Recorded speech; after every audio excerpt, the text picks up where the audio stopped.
Hola, buenas queridos amigos y amigas. Esta tarde vamos a hablar con un escritor y vamos a charlar sobre unos seres míticos por excelencia.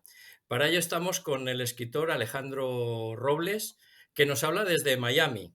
Bienvenido, Alejandro, ¿cómo estás? Hola, buenas tardes. Gracias por la invitación. Un saludo desde aquí de Miami.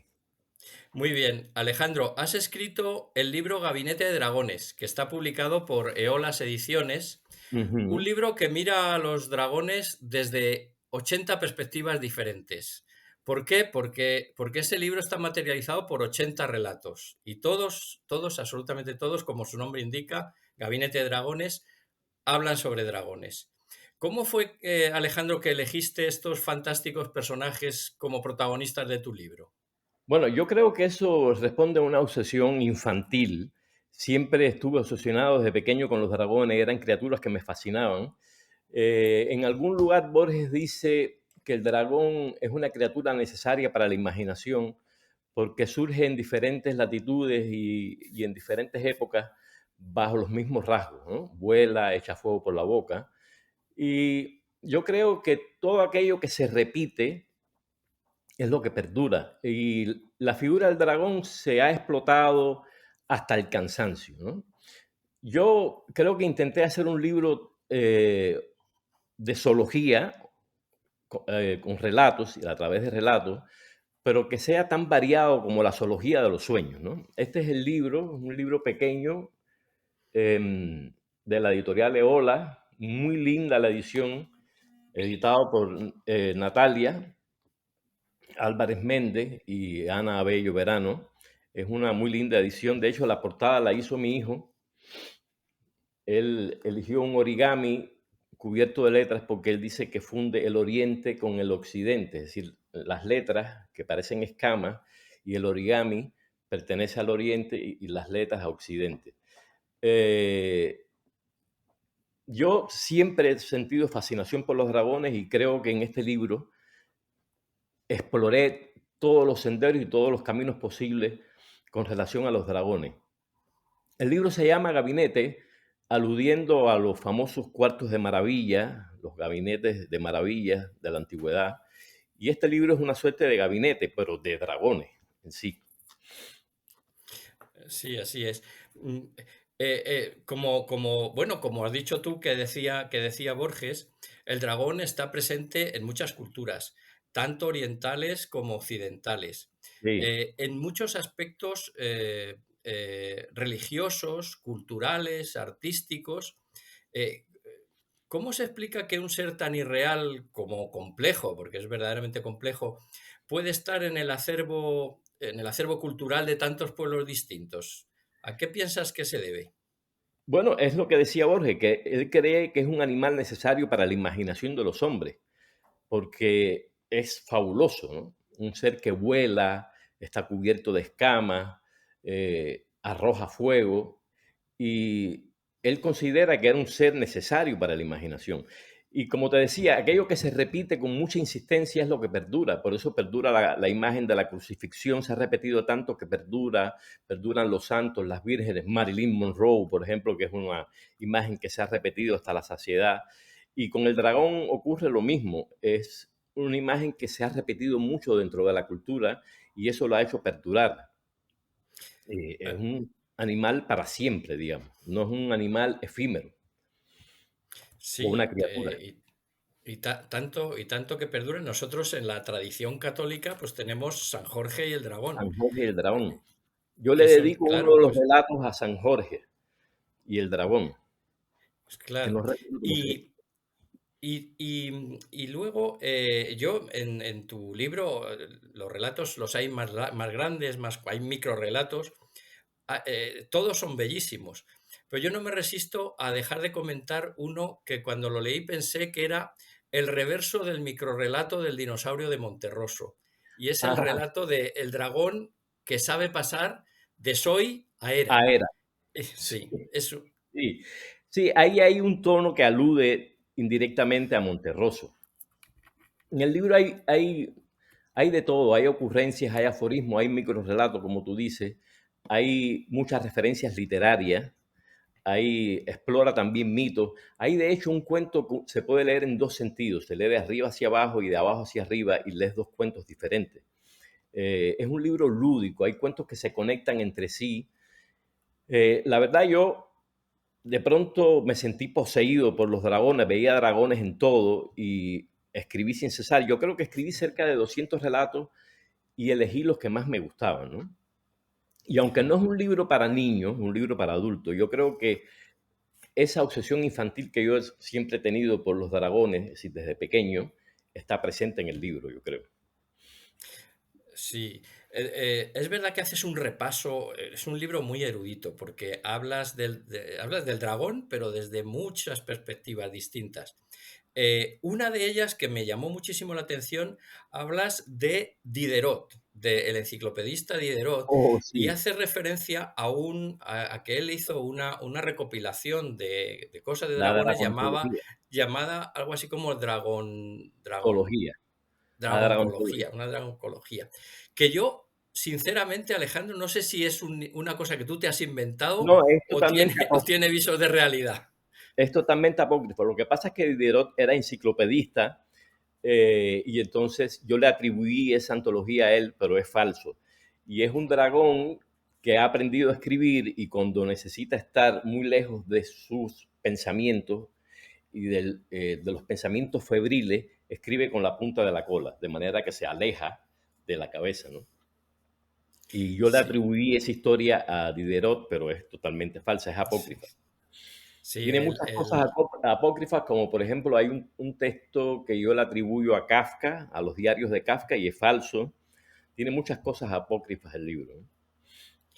sí, pero también indica que tú eres una persona que es muy leída y seguramente que también mm, creo que escribes y por lo tanto le has dado vueltas a los dragones desde la perspectiva de la literatura, ¿no? Sí, yo siempre pienso que yo pertenezco, o nosotros pertenecemos a una generación donde todavía existía el aburrimiento. Y el aburrimiento se curaba con los libros, el aburrimiento y el malestar. Ahora en esta nueva generación no hay aburrimiento, la gente está pegada a la pantalla del celular las 24 horas, viendo videos de 30 segundos, de 15 segundos, y no existe el aburrimiento para ellos. Pero en mi generación sí existía el aburrimiento y cuando uno se aburría, lo que hacía era leer, y yo leo desde muy pequeño, ¿no? Además de eso, mi mamá era historiadora y me leía siempre cuentos cuando era niño, y con mi mamá ocurría una cosa muy curiosa, que era que en las noches ella me leía cuentos y entonces me leía un cuento, yo le decía, léeme otro, y siempre cuando se cansaba me decía, bueno, este lo voy a dejar aquí y tú imagínate el final. Entonces yo me pasaba la noche, bueno, o horas antes de quedarme dormido, imaginando los finales de los cuentos que ella interrumpía y por supuesto nunca coincidía con el final real, pero eso fomentó mucho la imaginación y pensar en las noches, en los relatos. Y yo siempre pensé que ella lo hacía por eso, para fomentar la imaginación, pero después me confesó que no, que era que estaba cansada de leer. Pero Es que me ayudó. estaba ya aburrida de leerte, pero desde luego eso sí que estoy seguro que fue un germen para tu creatividad.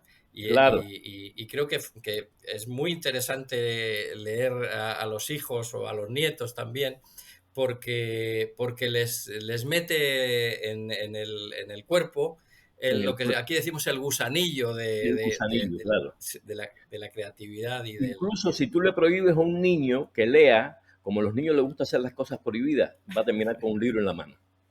Sí, sí. Mira, por mencionar otro relato que también me gustó mucho,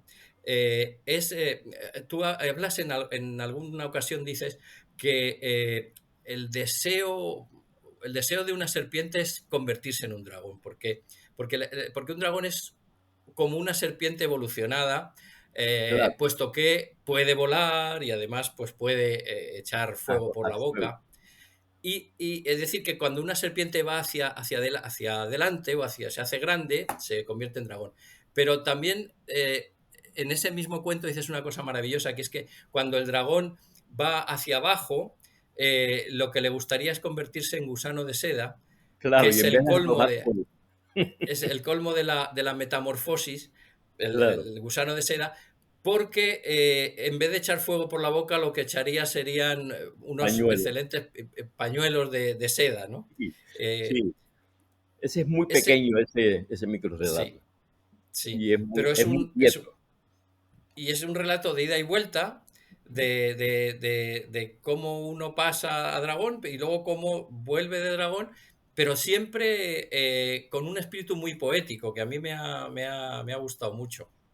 Sí, sí, el libro tiene un hálito poético eh, que nace de la propia figura del dragón. El dragón es un ser, yo creo que es un ser para los sueños, es un recipiente que puede asumir cualquier forma, ¿no? En mi criterio.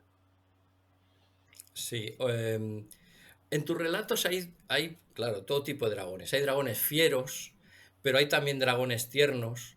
Hay Sí, dragones enemigos y peligrosos. También hay dragones cómplices. ¿Cómo te has arreglado para hacer que todos ellos, en todas sus diferentes facetas, sean atractivos para el lector? la verdad no lo sé, es un misterio. Te digo, yo escribí cerca de 200 relatos y de hecho no le puse títulos a ninguno porque después de numerosos intentos, intenté digo, de darle títulos, hice numerosos intentos para darle título y terminé numerándolo. Pero no sé cómo logré que fueran atractivos. Creo que yo estaba poseído por los dragones, ¿eh? De una manera increíble y no podía desprenderme de esa imagen y de esa obsesión y estaba... Hay algo que hace la escritura que no hace el pensamiento. El pensamiento, cuando tú estás obsesionado con algo, las ideas giran sin salir, pero cuando escribes te vacías de esas obsesiones. Y yo estaba como obsesionado con el dragón y la escritura me ayudó a vaciarme de ello, ¿no? Y si tú crees que he logrado que cautiven a los lectores, la verdad es para mí un gran elogio, porque uno nunca sabe. Bueno, desde luego, sin duda. Yo pienso, bueno, ahora que lo dices, pienso que ha sido como una especie de exorcismo, ¿no? Claro, Porque de esas múltiples características que has dicho que tienen los dragones, que ya has comentado tú, tienen los dientes afilados, tienen garras cama, y una cola que son belicosas o que pueden ser peligrosas, echa fuego por la boca y a pesar de ser corpulento, más o menos corpulento, puede volar, que sí que tiene ujú. una cierta gracilidad. Eh, ¿Consideras que todas esas cualidades o has sacado partido de todas esas cualidades y de esa versatilidad para dotar de atractivo a Sí, tus relatos? yo creo que he hecho uso de sus rasgos para darle atractivo y he tratado de explotar cada uno de esos rasgos. Eh, En un libro como este, digamos que serían Las escamas del dragón, no todas brillan con la misma intensidad, pero yo he intentado darle brillo a cada una de las escamas. Si consideramos que cada relato es como una escama, yo he intentado darle el brillo necesario a cada una de ellas. Me he esforzado por eso. Y es un libro que trabajé casi durante un año. Fue un trabajo súper intenso. Y eh, uno piensa probablemente que es una labor maravillosa porque eres dueño de tu tiempo, puedes elegir tu propio tema, pero una vez que eliges un tema, todos son limitaciones. Tienes que ceñirte a ese tema para sacarle sentido. Todo es necesario, tu lenguaje, tu memoria, tu ingenio. Nunca nada es suficiente, ¿no? Y para mí fue un trabajo intenso, la verdad. Sí, no, no me cabe duda, porque has tocado todos los palillos. Entre ellos también la faceta oriental. En uno de ellos hablas de Chuan Tzu y de que escribe que hay un valle en el que está lleno de dragones ciegos. Oh, Y sí. sí, y esos dragones, como son ciegos, cuando están volando y no se ven entre ellos, chocan entre ellos Ujú. y son los que provocan grandes estruendos en el cielo que los Sí, humanos desconocemos a qué se deben, ¿no? claro. Es como una especie de explicación metafórica del trueno eso es. Y yo creo que Chuang Tzu aparece varias veces también en el libro. No estoy muy seguro, pero sí, estoy casi convencido que aparece varias veces en el libro, porque yo cito a muchos autores orientales y occidentales, y Chuang Tzu es uno de ellos. Me gusta Claro, mucho Chuang Tzu. sí, el dragón es mítico en las culturas orientales, ¿no? Hasta nosotros, que está, o hasta mí por lo menos, que soy bastante poco versado en ese tipo de cosas, pero bueno, todos sabemos que en las celebraciones chinas, una de las Claro, cosas más importantes es el dragón, el desfile del dragón. claro, y es bellísimo además. Yo he Sí, estado aquí, sí, he estado en celebraciones del año chino y es bellísimo, es un espectáculo hermoso, la verdad, con los dragones, el movimiento y la sensualidad del dragón, es una cosa maravillosa, maravillosa. sí. Eh, Tu último relato expresa cómo encajan los dragones en cada uno de los movimientos pictóricos de la historia. Y había sido Sí, un ejercicio también de encaje de bolillos por tu parte para meter a los dragones en cada uno de los movimientos, desde el arte egipcio hasta los movimientos los modernos, contemporáneos. claro. Sí. ¿Crees que el dragón pervivirá en el futuro, pues, a la inteligencia artificial y al Sí, pensamiento del futuro? sí, el dragón va a estar presente por siempre, yo creo que es una criatura hecha para perdurar. Y en la inteligencia artificial también va a estar, ahí va a estar presente, te lo garantizo. Sí, pues es un mito Que no bueno, que muere. lleva muchos siglos de existencia y ahí sigue, ¿no? Ahí sigue también en el Ahí está. imaginario de todas las culturas, ¿no? Sí, ahí está. Eh, mm, con este libro, con dragones en el centro, has dado una vuelta al panorama histórico, artístico y cultural de ese mito, ¿no? Ujú. Eh, ¿Se te han quedado más relatos sobre dragones en el tintero? Bueno, esa pregunta la tenía preparada a decirte, ya te has adelantado a decir que sí que tenías más relatos, ¿verdad? Tenía, sí, cerca de 200 que igual no están descartados del todo. Hay gente que me dice que debo hacer un segundo libro sobre dragones. Es probable. Yo acabo de publicar otro libro ahora que se llama, igual en Eolas, que se llama El cuchillo de Lichtenberg, que son relatos y microrelatos.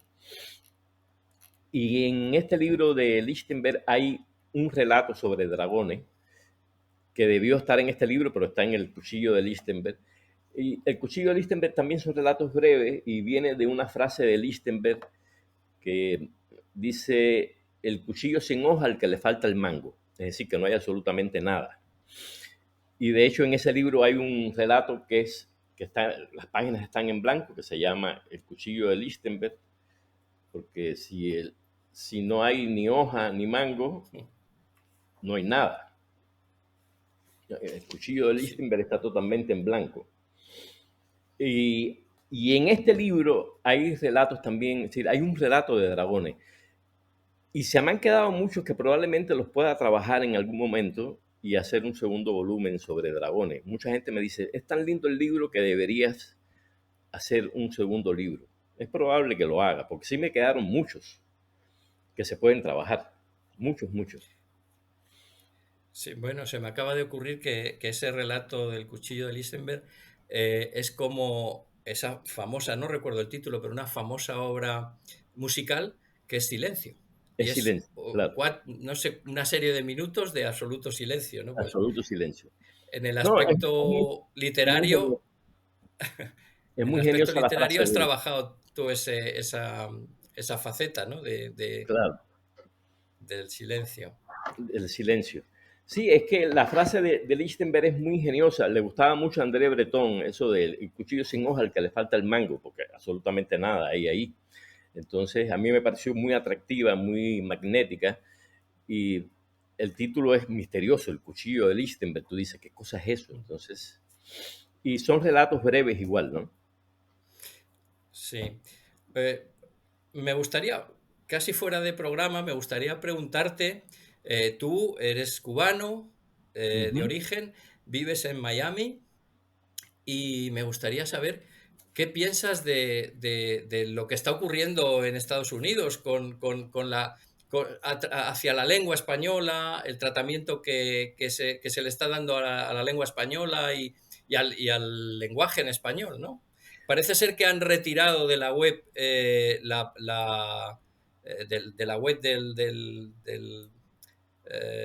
gobierno americano, partes de las que están hechas en el idioma español. No sé Bueno, si tú conoces.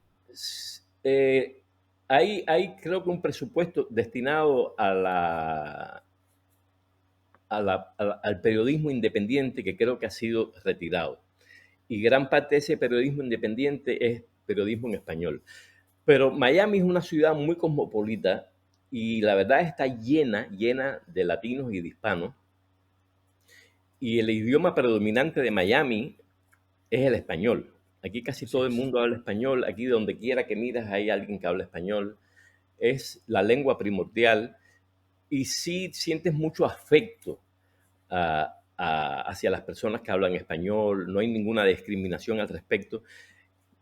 Y me he enterado de este asunto de que han retirado fondos para el periodismo independiente en español, que me parece lamentable porque ese periodismo, ¿verdad? La verdad tiene funciones muy importantes, ¿no? De denuncia, de promoción cultural, pero yo espero que eso se reevalúe y ese presupuesto a las publicaciones independientes en español se reconsidere y se vuelva a establecer. Eso Bueno, espero. eso también deseamos nosotros. Eh, Quería darte, Alejandro, las gracias por esta charla tan amena y tan entretenida que hemos tenido, y despedir ya la entrevista. Ok, Eh, no, gracias a ti, la verdad. Has sido muy amable y muy generoso en tomarte el tiempo para esta bueno, pues entrevista. muchas gracias, Alejandro, de nuevo, y gracias también a vosotros, queridos oyentes, por habernos acompañado. Hasta la próxima ocasión. Hasta la próxima. Gracias a ti, ¿eh? Muchas gracias a todos.